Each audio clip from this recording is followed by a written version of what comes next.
Qué bendición saludarlos, hermanos, y quiero dar la cordial bienvenida a todos los que están presentes. Yo creo que todos somos de casa. Bienvenidos, mis hermanos, es un gusto saludarlos y tenerlos de nuevo. Algunos hermanos con quebranto de salud, oremos por ellos. Y hoy quiero compartir con ustedes esta porción de la palabra del Señor para los que trajeron sus Biblias.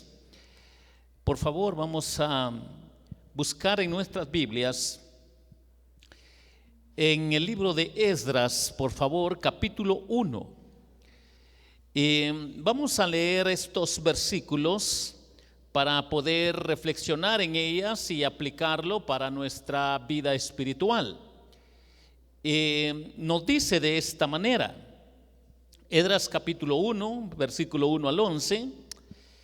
En el primer año de Ciro, rey de Persia, para que se cumpliese la palabra de Jehová por boca de Jeremías, despertó Jehová el espíritu de Ciro, rey de Persia, el cual hizo pregonar de palabra y también por escrito por todo su reino, diciendo: así ha dicho Ciro, rey de Persia: Jehová, el Dios de los cielos, me ha dado todos los reinos de la tierra, y me ha mandado que le edifique casa en Jerusalén, que está en Judá. Quien haya entre vosotros de su pueblo, sea Dios con él, y suba a Jerusalén, que está en Judá, y edifique la casa de Jehová, Dios de Israel. Él es el Dios, la cual está en Jerusalén. Y a todo el que haya quedado en cualquier lugar donde more, ayúdenle los hombres de su lugar con plata, oro, bienes, ganados, además de ofrendas voluntarias para la casa de Dios, la cual está en Jerusalén. Entonces se levantaron los jefes de la casa paterna de Judá y de Benjamín, y los sacerdotes y levitas, todos aquellos cuyo espíritu despertó Dios para subir a edificar la casa de Jehová, la cual está en Jerusalén. Y todos los que estaban en sus alrededores les ayudaron con plata y oro, con bienes y ganados, y con cosas preciosas, además de todo lo que se ofreció voluntariamente. El rey Ciro sacó los utensilios de la casa de Jehová, que Nabucodonosor había sacado de Jerusalén, y los había puesto en la casa de sus dioses.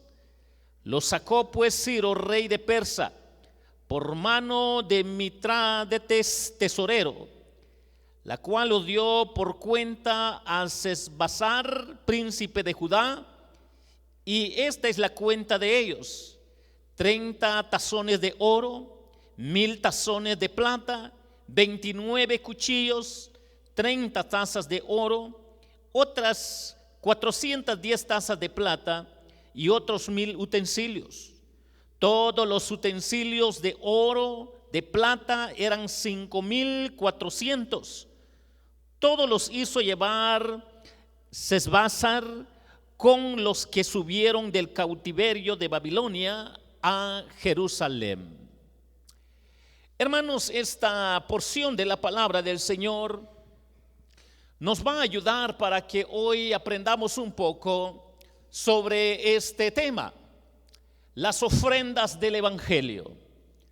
Sobre este tema quiero compartir con ustedes, sobre las ofrendas del Evangelio.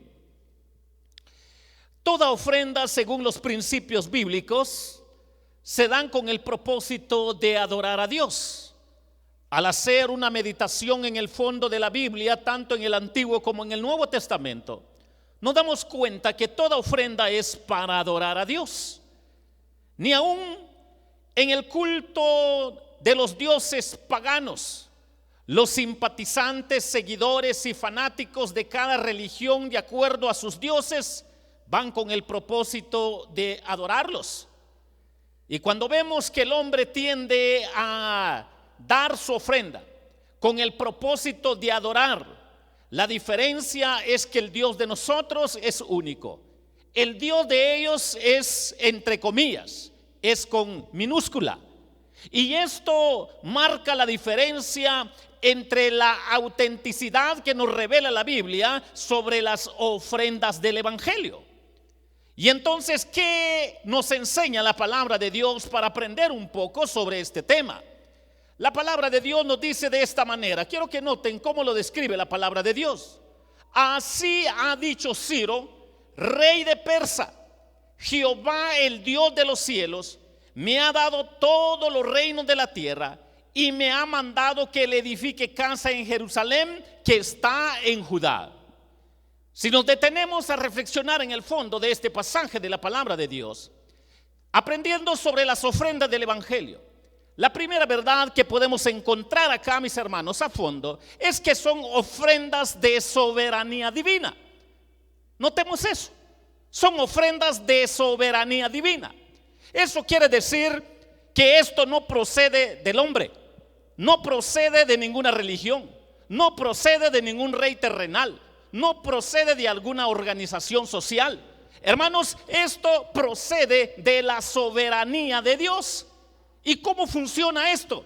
Cuando nosotros estudiamos la doctrina de la soberanía de Dios, a la luz de las Escrituras podemos darnos cuenta que Él claramente enseña en la Biblia que Él es Rey de reyes y Señor de señores. Y Él, cuando va a mover las cosas, nos va a dar grandes lecciones que ni aun los impíos, los paganos, los que no creen, los que están en contra de su palabra, cuando Él tiene que enseñar algo a su pueblo, Él va a utilizar al quien Él quiere. Y entonces, a la luz de la palabra de Dios, la proclamación de Ciro solo es el comienzo de una serie de eventos que cumplirán la profecía, de acuerdo a lo que se dio en su contexto desde con Jeremías. Primero, se realiza de manera oral y se transmite por el gran imperio persa. Luego se asienta por escrito, con lo que adquiere el carácter de un decreto solemne, para que los hombres teman que viene del rey terrenal, de la máxima autoridad terrenal, pero que el que tiene ojos espirituales va a detectar que el quien movió el corazón de Ciro fue el Rey de Reyes, más que todo gobernante terrenal que existe sobre la faz de la tierra. Y entonces, a la luz de la palabra del Señor, Jehová, el Dios de los cielos, el Dios de Israel, queda reconocido como la máxima autoridad divina que dispensa soberanamente la autoridad a monarcas humanos. Esto nos ayuda a comprender, mis hermanos, que esto se refiere al segundo templo que se menciona al reconstruir el templo, que sería edificado después del retorno a la tierra bajo la guía de Zorobabel. El Señor despertó el espíritu de Ciro. Los corazones de los reyes están en las manos del Señor, de acuerdo a este pasaje de la palabra de Dios. Para entender en el fondo, si nosotros pensamos en su propio pueblo, cuando su propio pueblo era rebelde ante la palabra de Dios, cuando el pueblo de Israel se apartaba de Dios, cuando el pueblo de Israel ya no tenía reverencia a la palabra de Dios, cuando el pueblo de Dios ya no temía a Dios, ya no le rendía culto a Dios como debía ser, ya no adoraba a Dios como debía de ser en el orden correcto, Dios levanta otros reyes, otros imperios para conquistarlos, dominarlos, llevarlos a la esclavitud, para que ellos sientan el dolor y así poder aprender de la disciplina de Dios de acuerdo a muchas fases que hay en el Antiguo Testamento. Y esto nos ayuda a comprender en el contexto que, si bien es cierto, esto no es una regla general de que a cada año esté sucediendo, pero es la forma como Dios a veces actúa para dar lecciones espirituales a su propio pueblo. Y entonces el Señor despertó el espíritu de Ciro. Los corazones de los reyes están en las manos soberanas del Creador, de nuestro Señor. Dios gobierna al mundo por su influencia en los espíritus de los hombres. Cualesquiera que sea el bien que hagan, Dios estimula sus espíritus para hacerlo, porque Él es soberano y gobierna en toda la tierra. Y aunque a nosotros nos cuesta entender en su profundidad esto, es lo que la Biblia revela. Durante el cautiverio de los judíos, Dios los empleó principalmente como medio para llamar la atención de los paganos hacia Él. Notemos esta otra forma como nosotros podemos entender las Escrituras. Durante el cautiverio de los judíos, o sea, los judíos viviendo en una nación pagana e idólatra, Dios lo empleó principalmente como medio para llamar la atención de los paganos hacia Él. Es la otra cara de la moneda, porque disciplina a su pueblo, los lleva a cautiverio, los lleva al sufrimiento, pero por el otro lado Dios lo utiliza para que los paganos puedan darse cuenta que hay un Dios sobre todos los dioses por la fe de ese pueblo, que aunque por regla general están mal espiritualmente, más de algunos son fieles a Dios, porque siempre ha existido un remanente, sea dentro de Jerusalén o sea en otros países.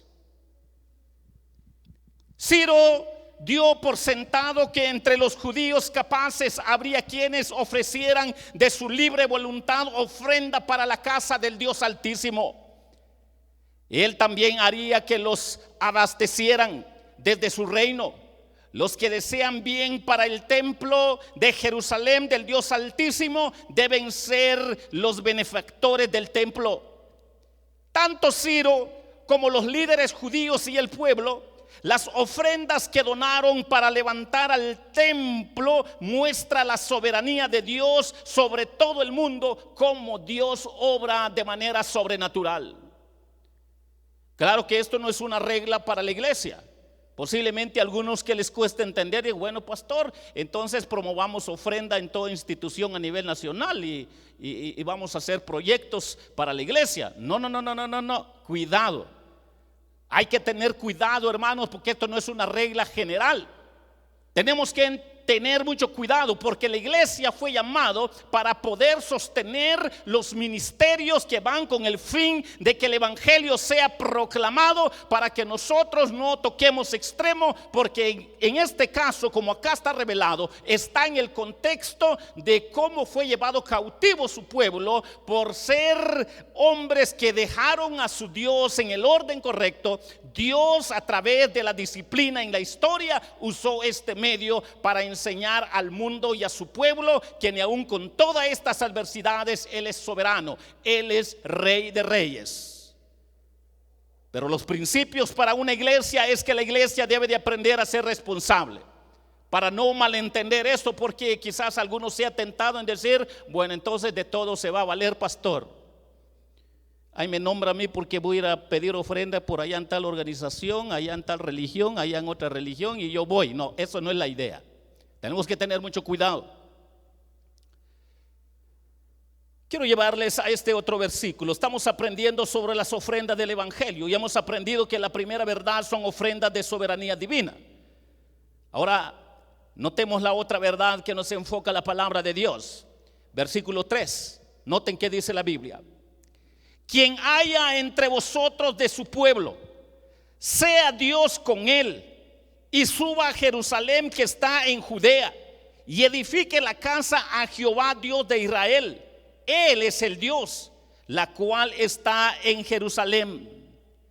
Hermanos, al detenernos acá un momento y aprendiendo sobre las ofrendas del evangelio, también podemos aprender que son ofrendas de libertad divina. ¿Por qué son ofrendas de libertad divina?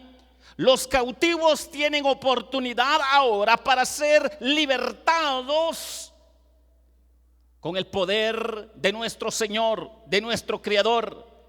La casa a Jehová, Él es Dios.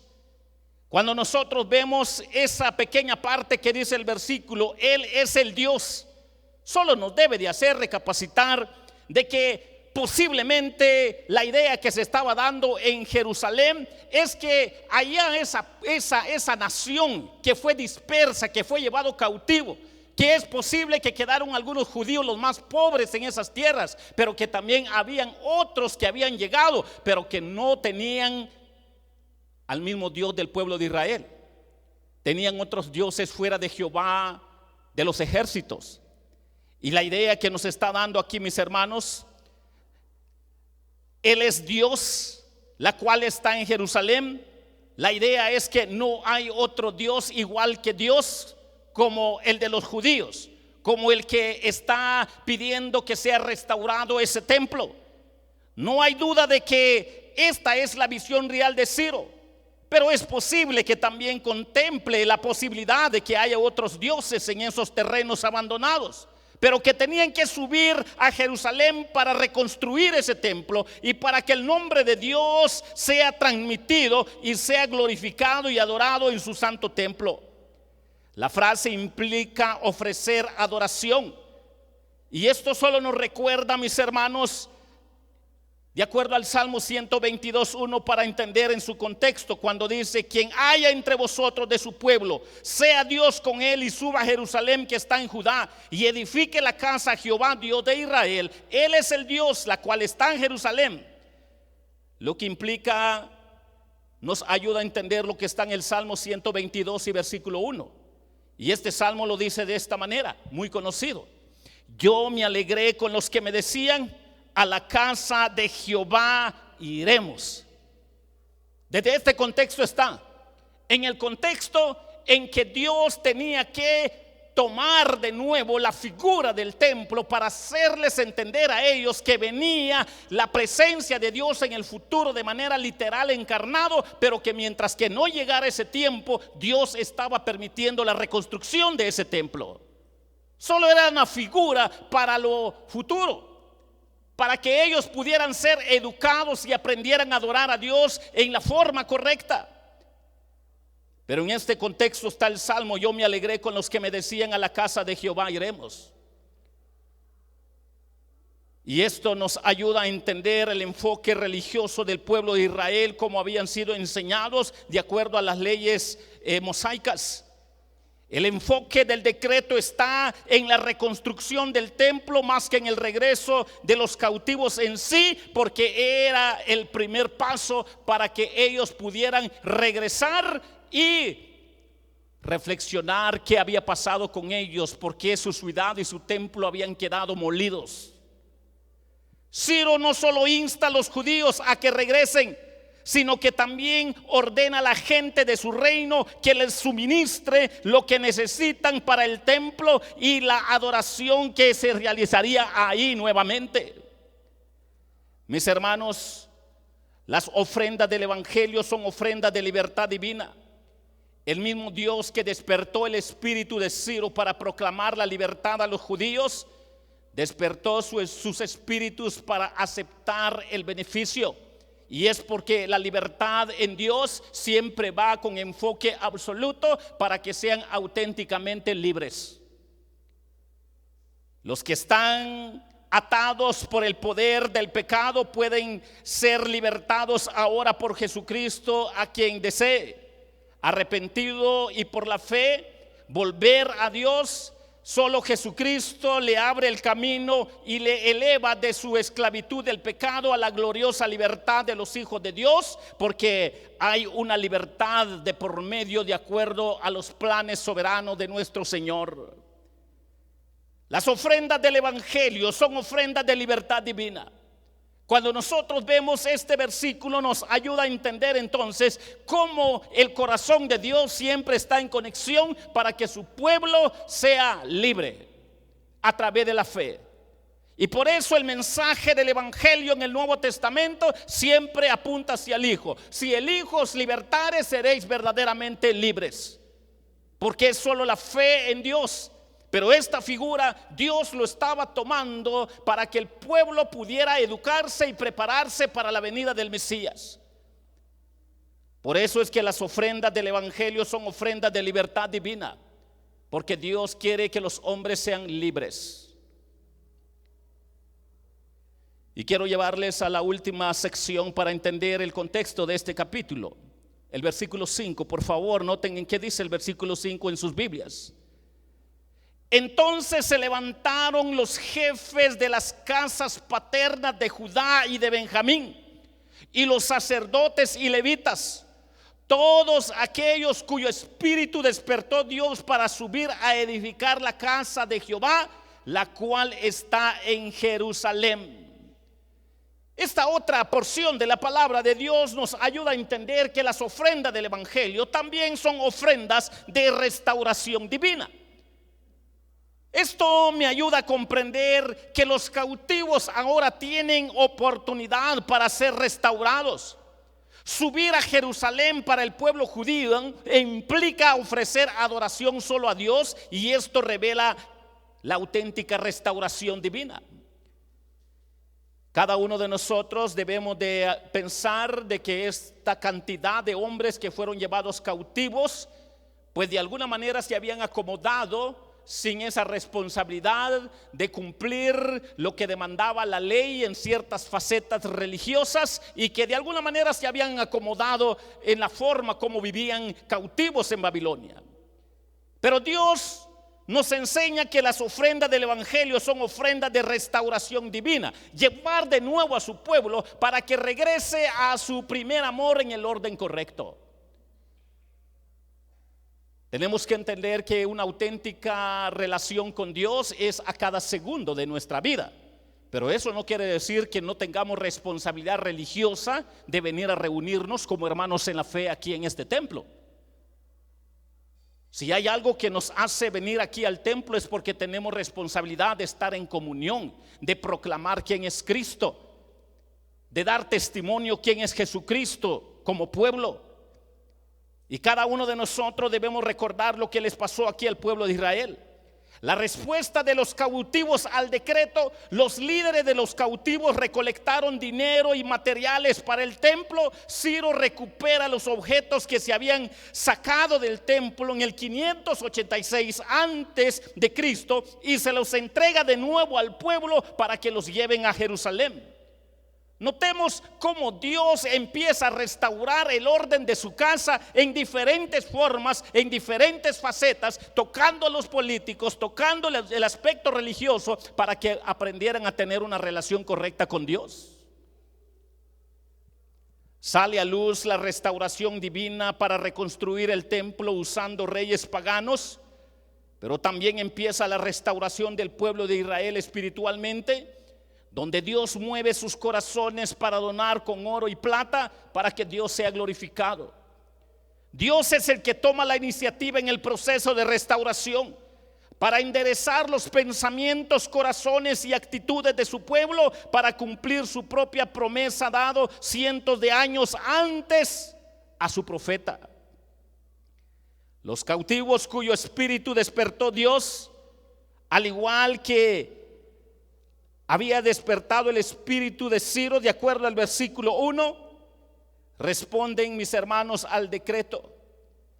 La respuesta es iniciada por los líderes del pueblo, que eran los jefes de las casas paternas, es decir, las familias en sentido amplio, y los sacerdotes, los líderes, empezando con ellos.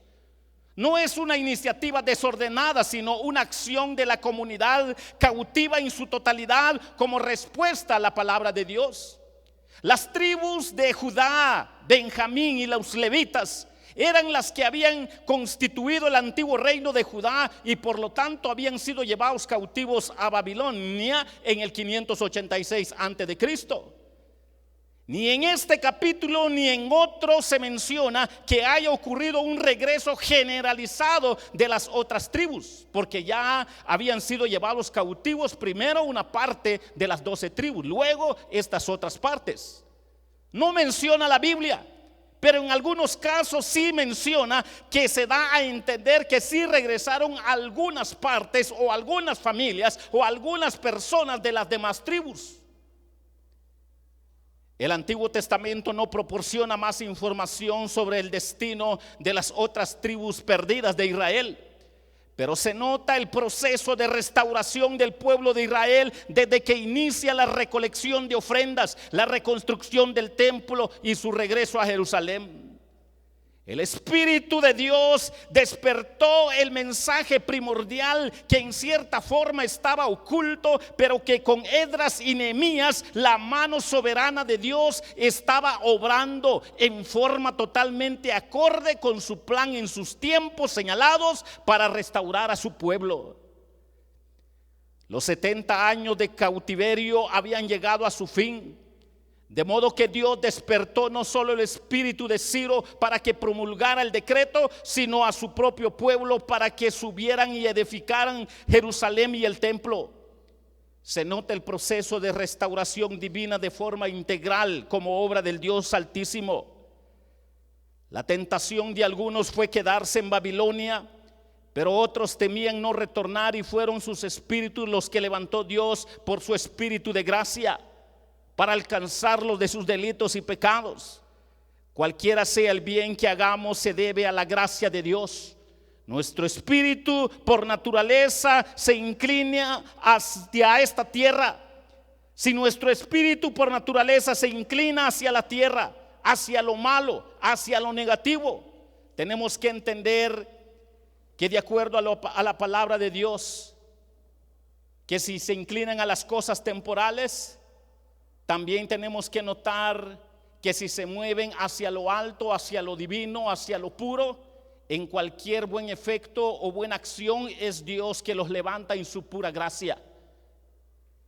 Muchos de los que oyen este mensaje de alegría que empezó con Ciro, los líderes de Israel y el pueblo, optan por quedarse quietos en Babilonia, enamorados de sus placeres y pecados. No se aventuran a una vida santa y eterna de acuerdo a los propósitos santos de Dios para su pueblo. Pero algunos irrumpen por entre todos los desalientos, cualquier sea el costo. Esos son los espíritus que Dios ha levantado por encima del mundo y la carne, a quienes Él ha dado una buena disposición como evidencia de una auténtica restauración divina. Así llenará la Canaán celestial, aunque muchos perezcan en Babilonia, y la ofrenda del evangelio no habrá sido en vano. Tenemos que entender que traer de vuelta a los judíos del cautiverio representa la redención de los pecadores hechos por Jesucristo, porque aquí está su cumplimiento de clímax, de esencia. ¿Cuántos judíos no quisieron regresar, ni aun que Dios le dio el carácter legal, de orden, de disciplina, desde el rey, desde los líderes, mover el corazón del pueblo para restaurar esa Jerusalén destruida y en especial el templo? Ni aun así no fueron movidos sus corazones y se quedaron en Babilonia. No, aquí en Babilonia hay buena plata, hay buen negocio, aquí nos va bien. Eso de ir a adorar a Dios es en segundo grado. Pero notemos lo que hace Dios. Dios hace maravillas. Dios quebranta los corazones. Dios es el que toma la iniciativa para mover lo más profundo, lo más negro de nuestro corazón, para hacernos sensibles y confesar con nuestros labios: Señor, donde he sido débil, donde te he fallado, donde no soy íntegro, perdóname, porque yo quiero ir a reconstruir tu templo, porque es figura para esa Jerusalén celestial, porque Dios nos quiere ver aquí en la tierra reconstruyendo Jerusalén a través del mensaje del evangelio, a través de llevar las buenas nuevas cumplidos en Jesucristo, y no ser tentados para quedarnos en Babilonia. No se puede. El pueblo de Israel no tenía excusa en decir: bueno, como nos disciplinó Dios, pues nos mandó con los babilonios y ahí nos gustó, pues ahí nos quedamos. Eso era evidencia de que no eran auténticos hombres de fe, porque el mensaje de redención, de libertad, el mensaje a través de Ciro llegó, y ahora ellos no podían culpar a nadie. Lo hermoso es cómo Dios tocó los corazones para reconstruir Jerusalén y su templo, para que nosotros recordemos que mientras que estemos acá, hermanos, es bonito tener templos, pero recordemos que esto es temporal, esto se va a quemar, esto no es la esencia de la vida espiritual. La esencia de la vida espiritual es que nuestros corazones, nuestra alma estén reconstruidas, renovadas para gloria y honra del Señor, teniendo una relación correcta con Dios para que Dios sea glorificado. porque somos tentados a ser religiosos. Pero el Señor nos dice: no. Cuando yo liberto, cuando yo restauro, es más que una religión, es una relación a cada segundo de la vida. En otras palabras, si mi relación con Dios es correcto, si mi relación con Dios es correcto, que se hace a cada minuto, cada segundo de la vida, si ese es correcto, lo que vengo a hacer en el templo es correcto. Ese es el orden bíblico. Ahora, si lo que vengo a hacer aquí en el templo se ve que es correcto, pero mi relación con Dios está torcido, entonces es una religiosidad. Solo es el cascarón. Y Dios nos está diciendo: quiero libertarles, quiero restaurarlos, quiero renovarlos, para que ustedes reconstruyan. O sea, que ustedes den lo que le pertenece a Dios, que ustedes adoren al Señor, que ustedes sirvan a Dios, que ustedes lo hagan con sus talentos y sus dones para que yo sea glorificado. Eso es lo correcto. Pero mis hermanos, hoy hemos aprendido sobre las ofrendas del Evangelio. Son ofrendas de soberanía divina, son ofrendas de libertad divina, pero también son ofrendas de restauración divina. Hemos sido libertados desde que conocimos a Cristo, amén. Pero también estamos siendo restaurados porque tenemos muchas veces nuestro lado débil, que no se quiere someter a Dios. Y Dios nos está llamando: sométanse. Yo quiero restaurarlos, quiero renovarlos, quiero usarlos. Quiero hacer una pequeña invitación para esta preciosa hora. ¿Alguien gusta decirle al Señor en esta preciosa hora: Señor, he aprendido sobre las ofrendas del Evangelio?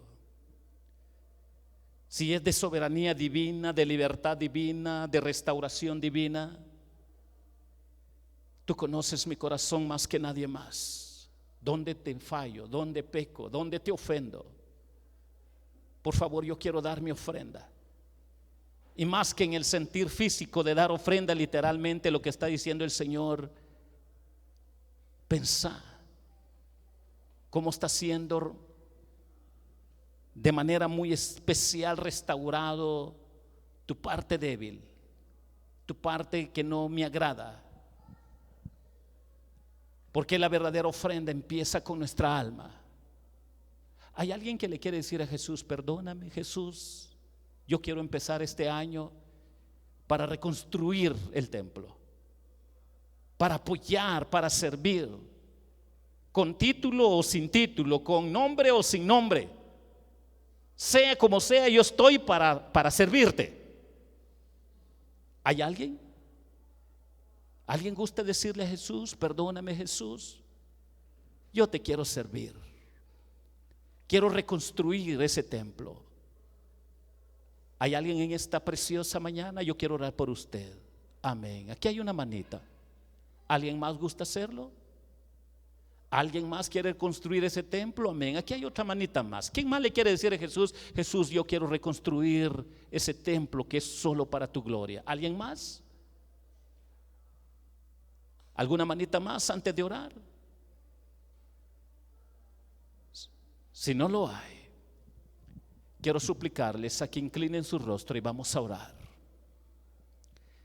Señor, gracias por tu palabra. Gracias por las ofrendas del Evangelio, que son ofrendas de soberanía divina, son ofrendas de libertad divina, son ofrendas de restauración divina, con el propósito para restaurar el templo. Padre, el templo tuyo es santo, precioso, perfecto, puro. Pero el de nosotros, Señor, necesita de esa libertad y de esa restauración para que tú seas glorificado. Que en este año que empezamos, Señor, sea con ese propósito de restaurar ese templo que te glorifica y que te da gloria y honra. Quiero suplicarte por mis hermanos quienes levantaron sus manos para que puedan ser usados para reconstruir ese templo. Padre, bendice sus vidas, tú los conoces, levántalos, restáuralos, libértalos, Señor. Te lo pedimos, te suplicamos en el nombre dulce de Cristo Jesús. Amén y amén. Que el Señor les bendiga, hermanos.